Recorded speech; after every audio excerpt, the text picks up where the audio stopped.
Welcome to part 4 of this collaboration series.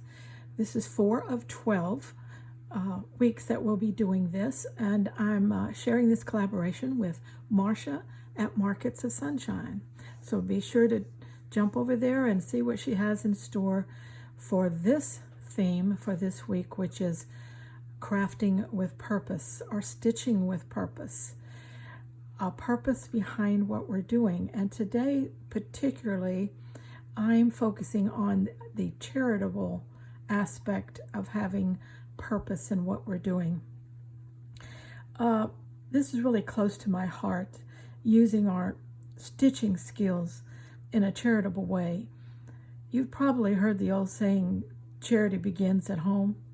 Well, I think charity can begin with our needles.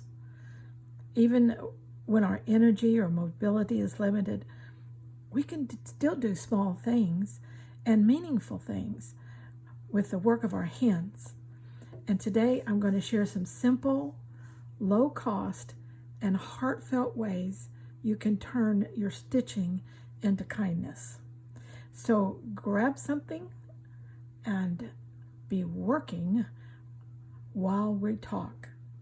Now, what you see on my desk are the little tokens or coins that I make, put in a little bag with a little card that says something on it that's appropriate for where I'm giving it at. And so it's an affirmation or it's an encouragement. And I have been giving these out regularly with all the medical people that I come in contact with this last 3 months, and also some of the people that just sitting around in waiting rooms like I am, and they all need encouragement. So I've been able to use a lot of these. I make 2 sizes here, as you can see, bigger and littler, whatever scrap that I have that I'm working on. And I thought I would show you how I begin this and excuse me, be working on it while I'm talking about my theme. But as you can see, there is just a round batting. There is a piece of fabric on top. Let's see, that's a 2.5-inch circle. Then I cut some little threads that have a shine to it, put some sequins and a little bling on there. Then I put a square of fabric underneath that will become the background. Now what I'm going to do so that I can stitch this is I'm going to cut a piece of netting.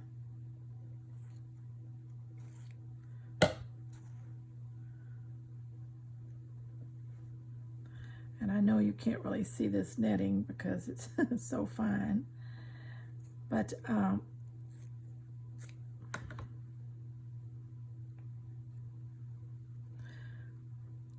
put that over the top so that will seal it in.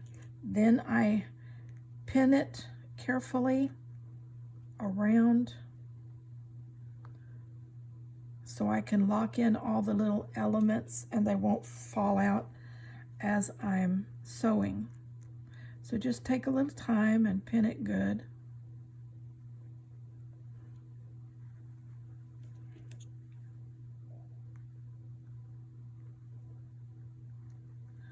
Okay, about 5 pins will do it on this. That pretty much locks in everything.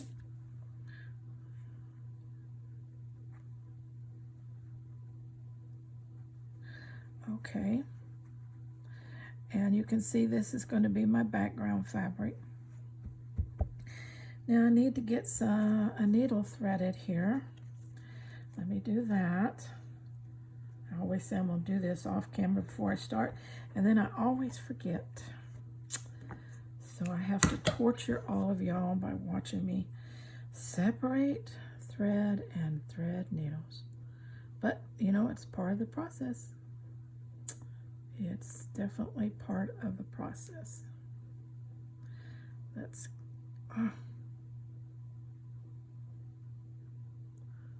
Okay, there it is. Finding that outside, 2 threads on the outside helps it not to tangle when you're trying to get it separated.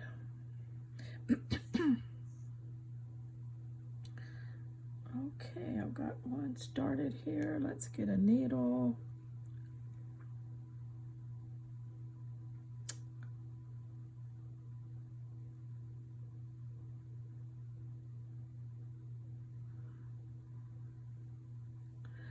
All right. Ready, set, go.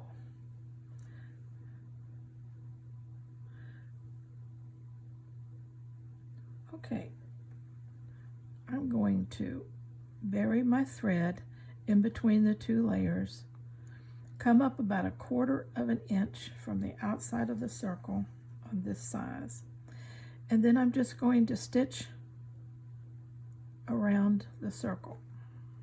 Okay, you can see how that I have stitched around the circle before I go to the outside. Okay.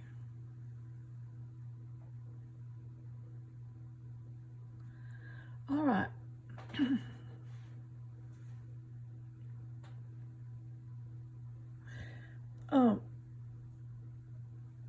One thing that you need to realize when you want to stitch with purpose is that, let's take this out, is you don't need any great grand projects. You just need maybe a single quilt square, a hand-stitched bookmark,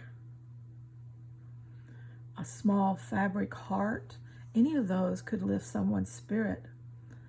Many of us can't get out and volunteer physically anymore, but our needlework can go places that we can't. And even if we can't take them, we could probably find a friend or a neighbor who wouldn't mind dropping it off for us. So let's talk practical ideas that don't require much money or a lot of movement and activity. How about some small hearts? Comfort hearts. Add a few hand stitches or words like hope or love, and they're perfect for hospitals, cancer centers, or local nursing homes. And they can fit in an envelope, so you can mail them easily or give them to, like I said, to someone to deliver for you. How about a bookmark? We can all use a bookmark. In the past, I used to collect them, and I don't do that anymore, but I do still make them. And they can be treasured by those at senior citizen centers, hospice facilities, things like that. How about handmade pouches or drawstring bags made out of your little scraps that might be a little bigger? Homeless shelters, foster care programs, they often need bags for personal items. Sometimes these shelters, they have to leave quickly an abusive situation, and they have very little and not much to put it in. So these bags can often be of real value and appreciated very much, and can lift the spirits of someone like that. Or perhaps you're a real pet person. There are animal shelters, and they often appreciate blankets or cage pads that you could make from scrap towels or fabric scraps. If you love stitching, it's a wonderful way to give warmth, literally, to a creature in need. So where can you donate things like this?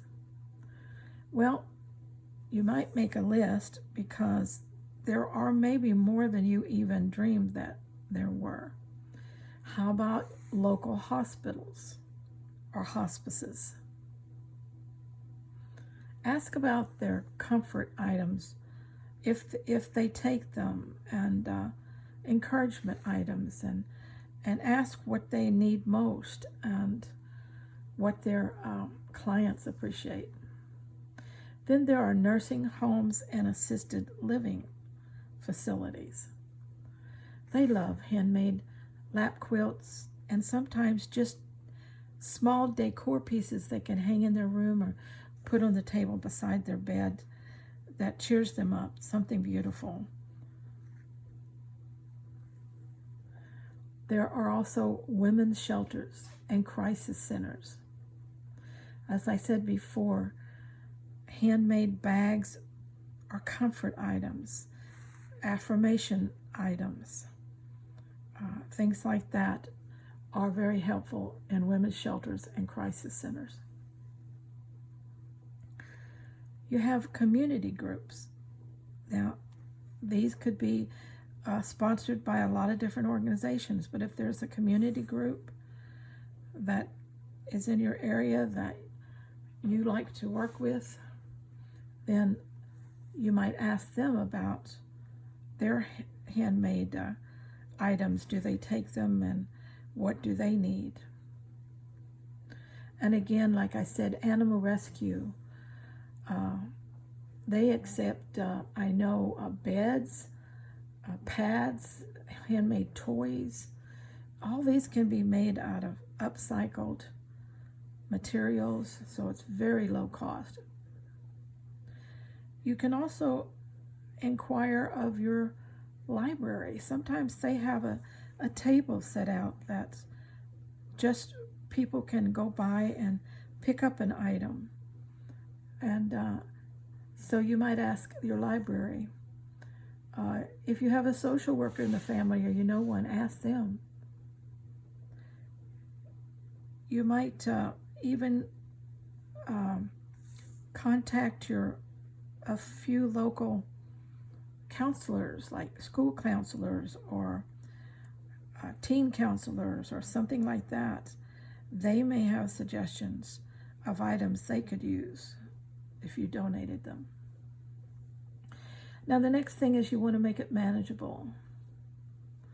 If you're like me and your mobility or energy limited, you don't have to think that you have to produce a pile of projects. Maybe just one a month. That would be sufficient. You might set up a gifting basket. I have one on my coffee table, and that's where all my little things go. And so when I'm ready to walk out the door, I just pick up the packages that are in that gifting basket and I take them with me. The goal, remember, it isn't perfection or quantity, it's connection. We're stitching kindness into the world. One thread, one stitch at a time. We can contribute to someone's well-being.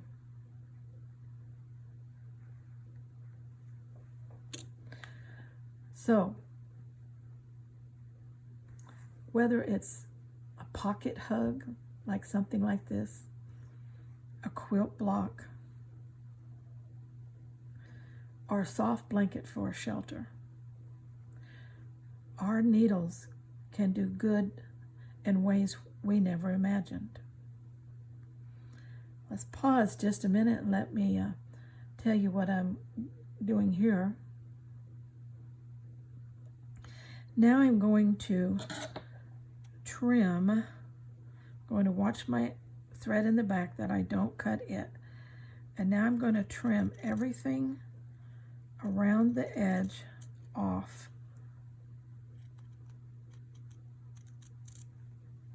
Keep your thread pulled out of the way in the back. And cut all the layers, that netting and that back fabric. Cut them off even with the circle.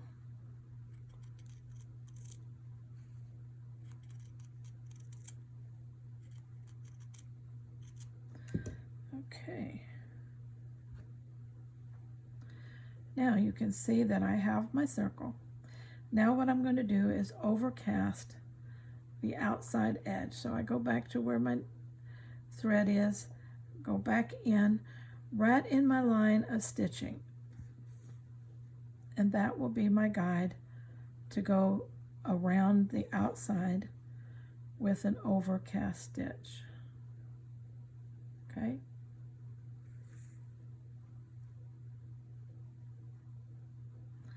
All right.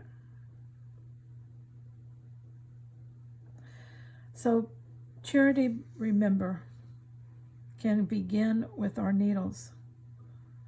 We can find something in our area of the world, in our neighborhood, in our city or town,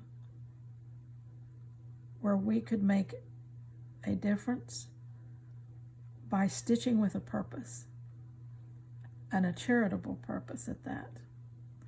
Now, if you enjoyed this idea, be sure to give this video a like, share it with your crafty friends, and start stitching for good.